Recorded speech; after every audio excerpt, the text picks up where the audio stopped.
नमस्कार भैया। बस हो गया अच्छा करना। अरे अध्यक्ष जी प्रणाम। ठीक है, अरे एक बार हो गया ओपी राजभर के अंदर किसी और की आत्मा है, उन्हें झाड़ फूक कराना चाहिए। अखिलेश यादव ने इस तरह की आज सलाह दी। समाजवादी पार्टी के राष्ट्रीय अध्यक्ष अखिलेश यादव और सुहेल देव भारतीय समाज पार्टी के अध्यक्ष ओम प्रकाश राजभर के बीच अभी भी जुबानी जंग जारी है।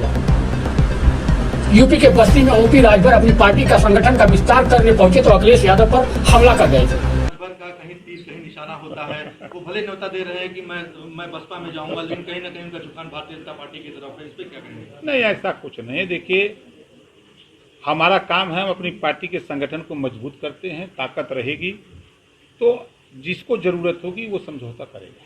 नहीं, आए दिन देखा जाता है कि आप ब्रजेश पाठक जी के साथ हो, चाहे केशव प्रसाद मौर्य जी के साथ हो, आप मिलते जुलते रहते हैं। हम तो बराबर जैसे उत्तर प्रदेश के मुख्यमंत्री योगी जी हैं, तो 25 करोड़ आबादी के ना मुख्यमंत्री हैं, खाली भाजपा के मुख्यमंत्री हैं।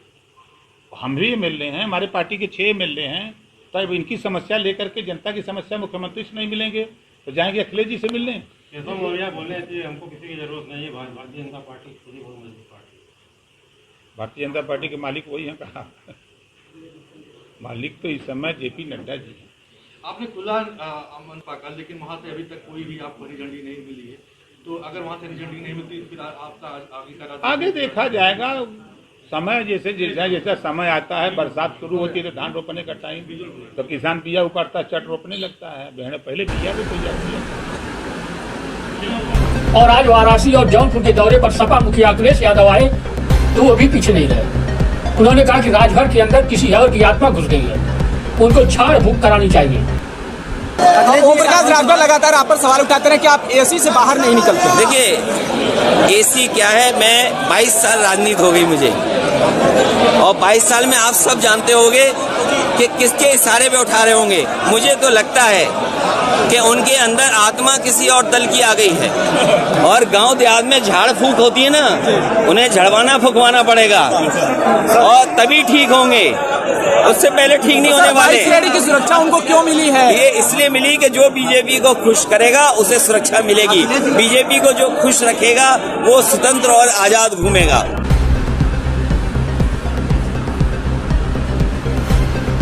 ओम प्रकाश राजभर के एसी वाले सवाल पर कहा कि उनके अंदर किसी और की आत्मा प्रवेश कर गई है, झाड़ फूक से ही ठीक होगा।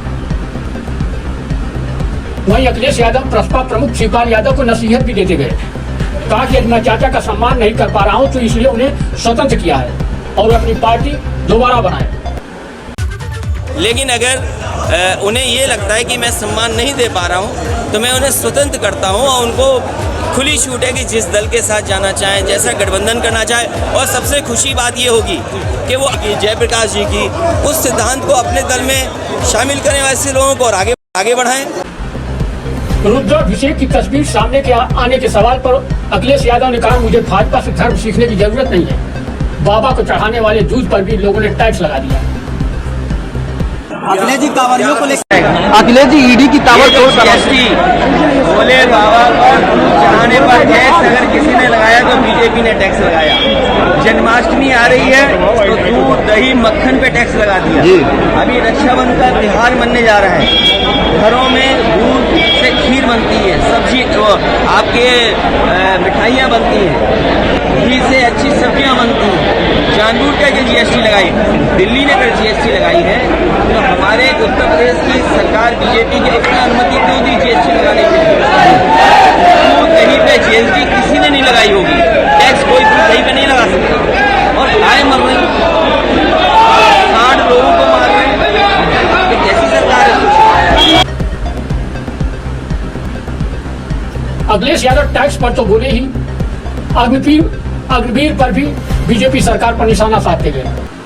भारत माता की जय।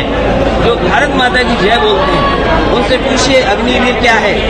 अग्निपथ योजना का विरोध समाजवादी पार्टी और मैं नौजवानों से कहूंगा कि इसके खिलाफ आवाज उठाते रहे। सर एक तस्वीर आपकी आई है रुद्राभिषेक, कह रहे हैं कि अब आपको भी जरूरत पड़ने लगी। मुझे जरूरत नहीं है, भाजपाइयों से मुझे जरूरत नहीं है। भाजपाइयों से धर्म नहीं सीखना है। भाजपाइयों का धर्म केवल इस्तेमाल करने के लिए है। भाजपाइयों का धर्म है, अगर भाजपाई धर्म वाले हैं तो बताओ दूध पे टैक्स क्यों लगाया उन्होंने, दही पे टैक्स क्यों लगाया।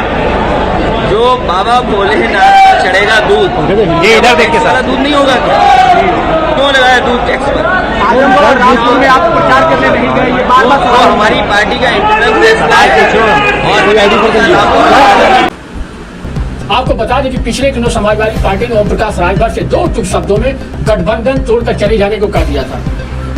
समाजवादी पार्टी ने ओपी राजभर के नाम चिट्ठी जारी करते हुए लिखा था कि ओम प्रकाश राजभर जी, समाजवादी पार्टी लगातार भाजपा के खिलाफ लड़ रही है, आपका भाजपा के साथ गठजोड़ है और लगातार भाजपा को मजबूत करने का काम कर रहे हैं।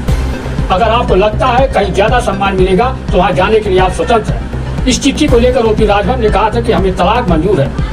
इस बारे में ओपी राजभर के बेटे ने भी कहा था कि धन्यवाद है समाजवादी पार्टी, अखिलेश यादव जी को धन्यवाद है, फिर मिलेंगे चलते चलते। इधर समाजवादी पार्टी से बात बिगड़ने के बाद ओपी राजभर ने बसपा से नजदीकी बढ़ाने की कोशिश की। उन्होंने मायावती और बसपा की तारीफ भी की, लेकिन बसपा की तरफ से भी कोई प्रतिक्रिया नहीं आई। उल्टे मायावती के भतीजे और बसपा के नेशनल कोऑर्डिनेटर आकाश आनंद ने किसी का नाम लिए राजभर से गठबंधन न किए जाने का संकेत दिया। आकाश आनंद ने ट्वीट कर लिखा कि यूपी के पूर्व सीएम मायावती के शासन, प्रशासन, अनुशासन की पूरी दुनिया तारीफ करती है। कुछ अवसरवादी लोग बहन जी के नाम के सहारे अपनी राजनीतिक दुकान चलाने की कोशिश करते हैं। ऐसे स्वार्थी लोगों से सावधान रहने की जरूरत है।